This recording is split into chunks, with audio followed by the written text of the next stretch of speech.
Yo, what's going on, y'all? It's Combo Breaker 99. I'm back with another post-fight analysis video from LFA 91. Got Hailey Cowan versus Clayton. All right, y'all. Actually had to go back and watch this fight around like 6 in the morning because, I got caught up watching the Bellator 245 card. I was watching, the prelims and the main card. So I almost, just forgot about this one. So, yeah, I just went back this morning and watched it. And I was like, wow. It really is upset season around here, man. You can really not underestimate fighters in MMA, man. And that's something I learned from the beginning when I started really paying attention to MMA. I mean, it's in boxing too, but when you think MMA, like, there's just so many ways you can lose a fight.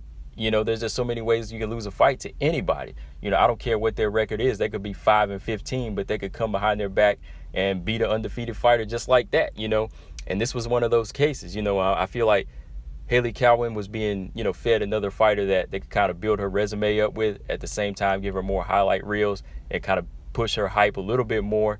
And, they picked a fighter in Clayton who's 1-2, but I don't really think they did their research as far as what type of fighter she is. They just saw the resume and said, okay, she's going to be a less experienced fighter that can make her look good. But it didn't turn out that way, man. Clayton, she went in there, pulled off the upset, second round submission via guillotine choke.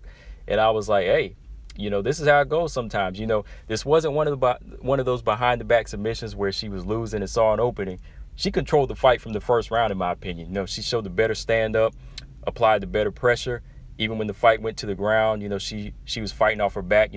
Good defense, good offense off of her back as well. Then in that second round, once again started with the better stand up, caught Hailey Cowan slipping in a mistake, and locked in and closed the show. And that's what I like to see in fighters. Fighters that are underdogs, but they don't go in there fighting like an underdog. You know what I mean? Like, sometimes you can see a fighter, the fighter who's not flamboyantly dressed. They're usually the fighters that they say, okay, that's the B side, so they're going to get beat. But in this case, Clayton approached it like, this is any other fight that's going to push me towards, being, where I want to be.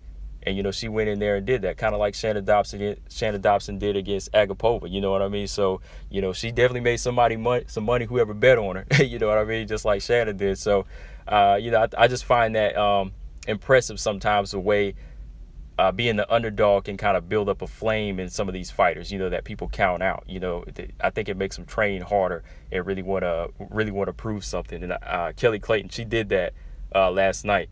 But just going back and looking at the fight real quick, man, right from the jump in the first round, she wasn't wasting any time. She started applying pressure, establishing a good leg kick, just backing Hailey Cowan up. Right away in the opening second, she landed a good right hand upstairs and a good body kick.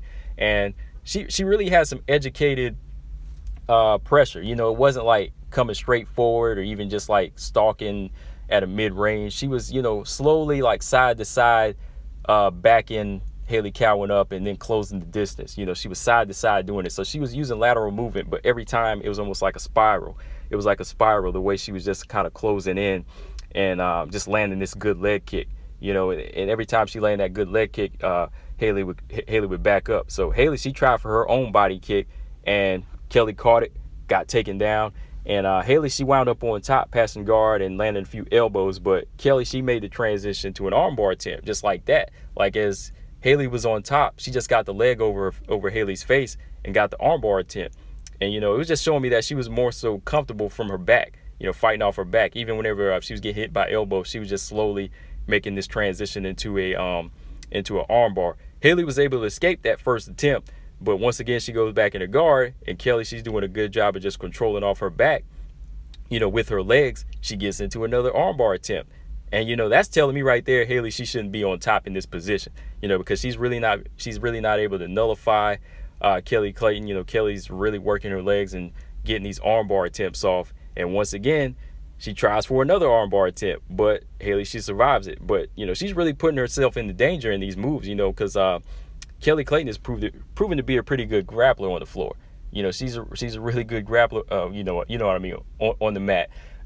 She's proven that she's comfortable fighting off her back and in her stand-up. So overall, like, those last 2-3 minutes were they were Clayton fighting off her back. So I gave her the first round. Some of the commentators, they said they gave Hailey Cowan the first round just because she was on top. But I feel like Clayton was controlling the fight mostly off of her back, because she seemed more comfortable and she was getting the more armbar attempts in, and she got the takedown as well and landed a better strike. So it was her round. Second round, Kelly started off once again applying that good pressure, backing Hailey up, popping the leg kicks off again to back Hailey off. And Hailey, she's just off rhythm. She's fighting back, but she's waiting. She's doing a lot of waiting and not checking that leg kick, or just establishing her own jab. She's letting Kelly Clayton come forward, and Kelly's just setting the pace. So once again, I feel like she's looking like the more comfortable fighter. So then, like, right whenever she closes in, Kelly pops off a right hand and drops Hailey.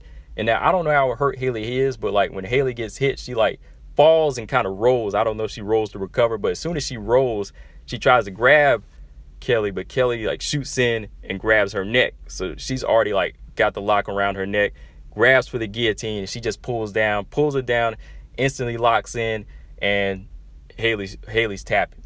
So it's over just like that. So after she takes that big right hand, Hailey falls and rolls. Kelly's right on her. She locks in on that neck, pulls her down, and she's got that guillotine tight, and Hailey is tapping. So I was like, wow. You know what I mean? I was just like, damn. Like, I already saw Kelly setting the pace of maybe winning the striking battle, but she really controlled the fight from that round on.